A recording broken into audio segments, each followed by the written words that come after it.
Hey guys, good morning. I'm Chris Rohde from National RV Detroit in Belleville, Michigan. Sorry about the glare, and again, I'm getting used to this gimbal I got here, but behind me is a 2021 2402 BH Mesa Ridge by Highland Ridge. So I'm gonna do a quick walk around for you, see how this works out with the gimbal. I'll try to edit the video the best I can, but if you have any questions, leave it in the description below and I'll answer them as soon as I read them, okay? And congratulations on your new Mesa Ridge. All right, everybody, you know me, I always like to start at the front. And again, I'll keep saying it till I get the hang of this gimbal here. It's got a bunch of fancy buttons on it, so hopefully I can keep it going without it going crazy on me. So starting at the front of this Mesa Ridge, it's got an aerodynamic front cap on the front of it. And during the video, I'll try to give you some good tips and information as well to go along with my 20 plus years of RV experience, okay? So please, there isn't a question I couldn't answer, and if I don't know the answer, I'll get it for you, okay? So you got that LCI electric tongue jack on the front. I highly recommend you download the app on your phone, any smartphone or tablet or even your computer. Get the app, or at least go on the website. It'll give you all the information about the LCI or Lippert products that are in 90% of all RVs made. So have that app on your phone. You can get troubleshooting information about all your Lippert products and stuff that you might want to buy aftermarket. So electric tongue jack on the front, you got your up and down button, and then they give you a little light, but it's not the brightest, but it does give you some light on the front when you're hooking up at night or or leaving. But the benefit of the electric tongue jack in a big way is hitching and unhitching, which we'll show you how to do when you come in for your demo, okay, or come to pick it up. Moving around to the door side, you have your battery on the back. You got your two propane bottles. They give you a fancy little cover on top so you can gain access to turn your bottles on. Lefty loosey, righty tighty. They give you a long battery tray so you can install two batteries if you like. In this case, in the RV world, your 12 volt lines you'll see is a white and a black. In your case, you have a red and a black, so red would be positive, black would be negative. But in the case, it's white and black. It's your black is your positive and your white's your ground. So try not to get that mixed up so you don't hook your battery up backwards. You have your Furrion hookup for your solar panel. If you want to hook up a solar panel kit, you can plug it in right there. They give you a little bit of information right there. We got your hitch assembly in the front compartment there. We'll put that together for you when you pick it up. Always remember, you have magnets that hold your doors open, so you don't have to use your head any longer to brace it as a crutch for your door. You got these power electric awning, and the speakers are built in to the awning top. I'll zoom in right there, hopefully. There you go.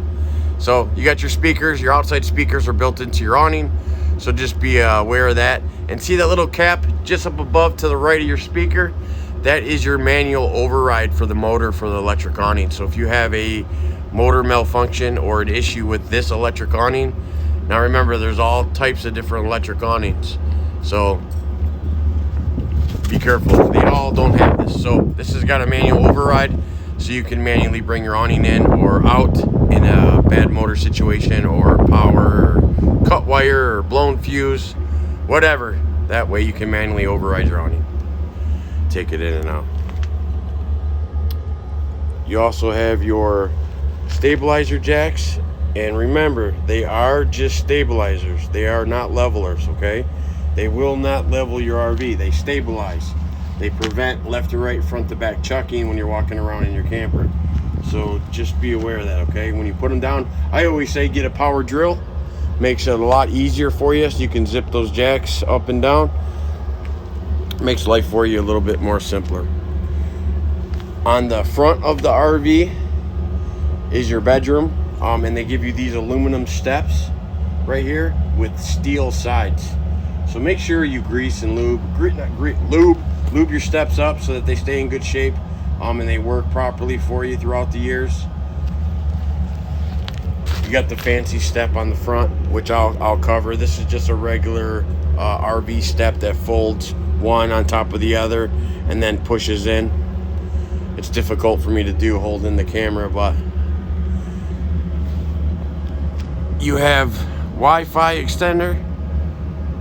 Again, you're gonna have little barcodes and apps, and in your owner's packet you'll have a bunch of information. I highly suggest you check it out. This is RV Link, so for so you can watch Netflix, Hulu, all that type of stuff.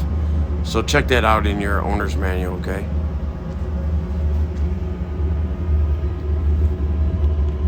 That is your exhaust for your furnace, which I have running. You can hear it in the video, I'm sure. To the left of that, you have an outside cable hookup and 110 outlets. That little hole in the fender is to gain access for your, in this case, I'm gonna show you if I can. That is so you can manually bring your slide in. So it goes through the fender, it hooks to that, and that manually brings your slide in or out in a bad slide situation. No power, bad motor, so you don't have to drop the underbelly, get on your back and try to find it and look it and call people. You can do this by yourself. So that little hole in the fender goes to that bar sticking out, see it there in the frame, and you hook the wrench to that, and you can manually bring your slide in and out. Make sense?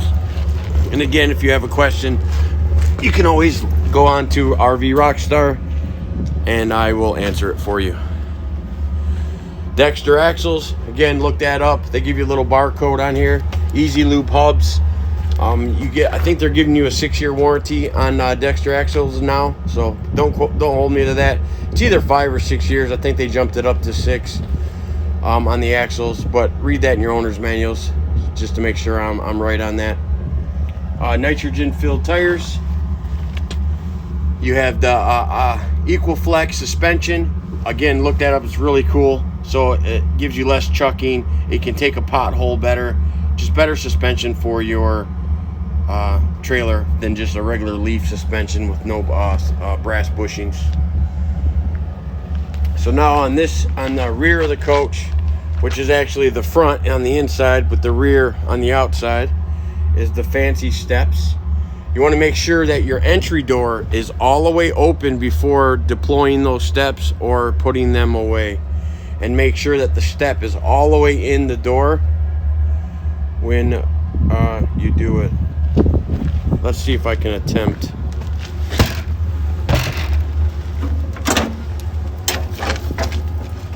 There we go. Make sure that this lift up on this, make sure it goes back, and that's how she sits. And you have to make sure the door is all the way open, or that little tab will hit right here on your door. And then those are your legs. You always want to make sure those telescoping legs, you adjust those for the terrain, right? And then this is your grab handle, just like that. Lift up. So pretty easy. You got a little dog hookup right there, so you can tie your dog or lock your bicycles up or whatever. You have your outside kitchen. I'll blow through this really quick. You got a little grill on the outside, hot and cold water. Make sure you winterize it. You got your outside refrigerator. Remember, it's 110 only. It's only going to work when you're plugged into 110. It will not work when you're going down the road. You got a connection for your grill on the back. It slides onto that bracket and it swivels out. You have a ladder on your back of your coach. 300-pound weight limit. Speaking of weight limits, you have a 150-pound weight limit on your bumper, so be cautious of that. If you're going to add a bike rack or put stuff on there, remember 150 pounds. Getting up on your roof. You always want to make sure you get up on your roof at least 3 times a year and check the seals and caulking on your roof. That's really important. The sun dries out the Dicor that's on the roof, the caulking that's up there, and causes it to split and crack, and you don't want water getting inside your walls causing delamination or anything like that. Hot water tank on the back, there's a pressure release valve on the inside there. Let's see if I can drop it. I got my little stick here, get it out of the way.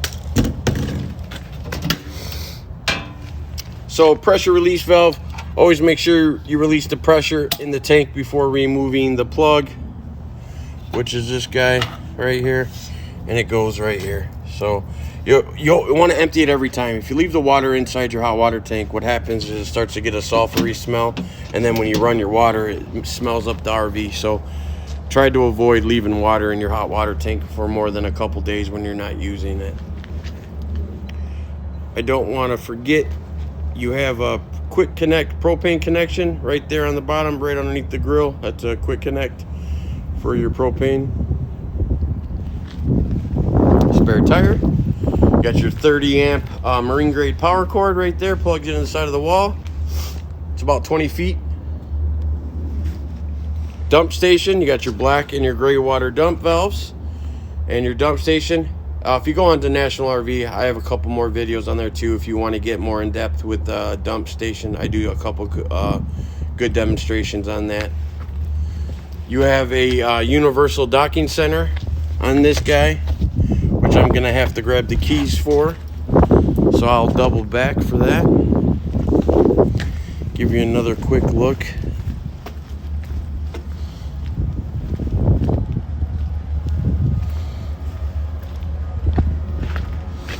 Drop the steps.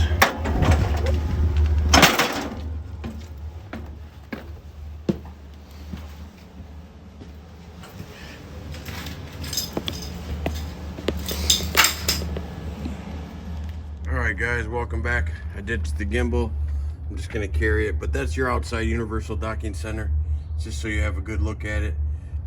You have a tank fill position, a city water connection. So if you want to hook up your city water connection to here, and you're going to use this valve back and forth to either fill your onboard freshwater tank and or hook up the city and have constant pressure to your sink, shower, and toilet.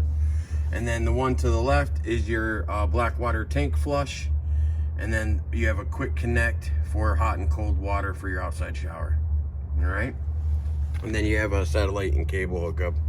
And this little guy is a little kickstand. Make sure you put it away before you close the door, or you can snap it off. Very easy, okay? Be careful with that. Outside dump station. Move it around the other side. You have your outside refrigerator access. This light switch turns on your front light bar.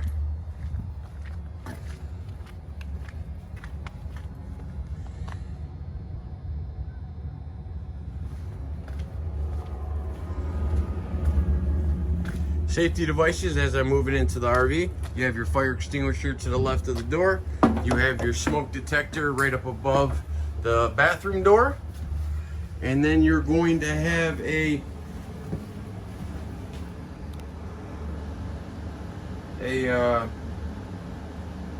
LP detector and carbon monoxide detector built into the RV. It's hardwired in, so make sure that you disconnect your battery every time you put it away in storage.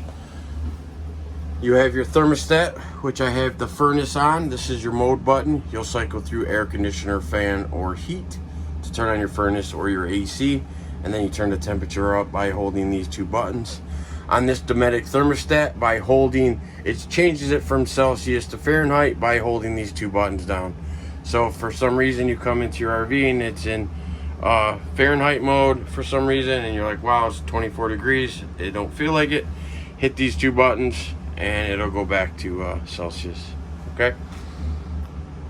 Light switch for your bedroom, turns that on and off. I'll give you a quick look around here. You also have right there's your Wi-Fi extender connector where it's pre-wired. That's a docking center for a Furrion speaker, and then you have an 110 outlets to the left there to plug in whatever you'd like to plug in. That's 110. You also have an outlets on this side.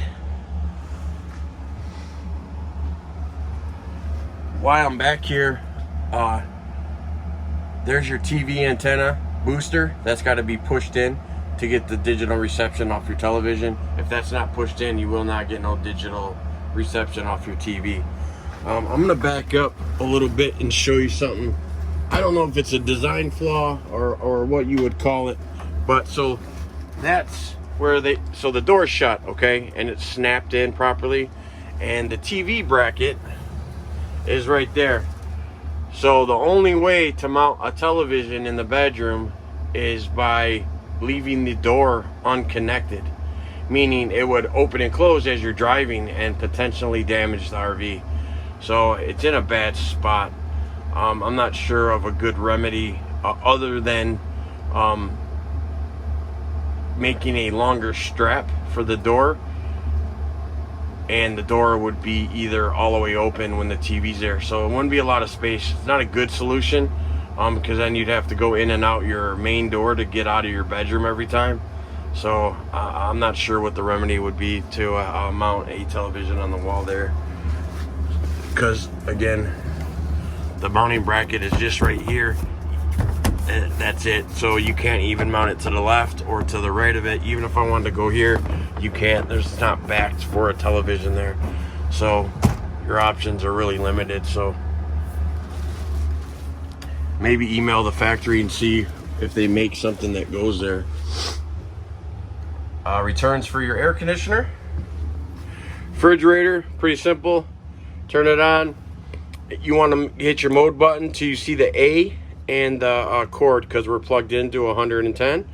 It'll automatically, if we don't have 110, it'll switch over to gas on its own. So if you're not plugged into 110, it'll automatically switch over to gas by itself. Pretty fancy. Always want to leave it on A, which is auto. And then you have your temperature button right here. Pretty easy.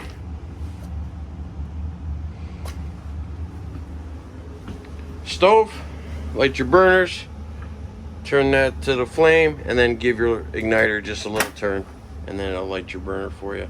It also works for your oven, but you have to hold. So what you'll do is you'll take your oven button, turn it to pilot or this flame, push in, use your other hand to hit your igniter. You'll get a pilot light in your oven once the pilot's lit for about 15 to 20 seconds, and then turn it up. Turn it to 350 or 4, whatever you want your oven temperature at. In the center, it's off. In the 1 position, you get these blue lights. In the 2 position, you get the blue lights and an oven light. So it makes it kind of nice for you.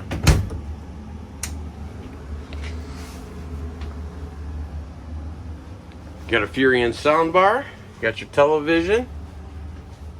I'll cover this stuff real quick. Water pump button. Interior lights, exterior lights, water heater on gas, water heater on electric. That lights them, okay? This pulls your slide out in and out. This moves your awning in and out. And then this tells you your battery level, your freshwater tank level, black water, and then your gray water. And again, the LCI indicator right here, you scan this code and it'll take you to the app, giving you all the information about the board and the components in your RV.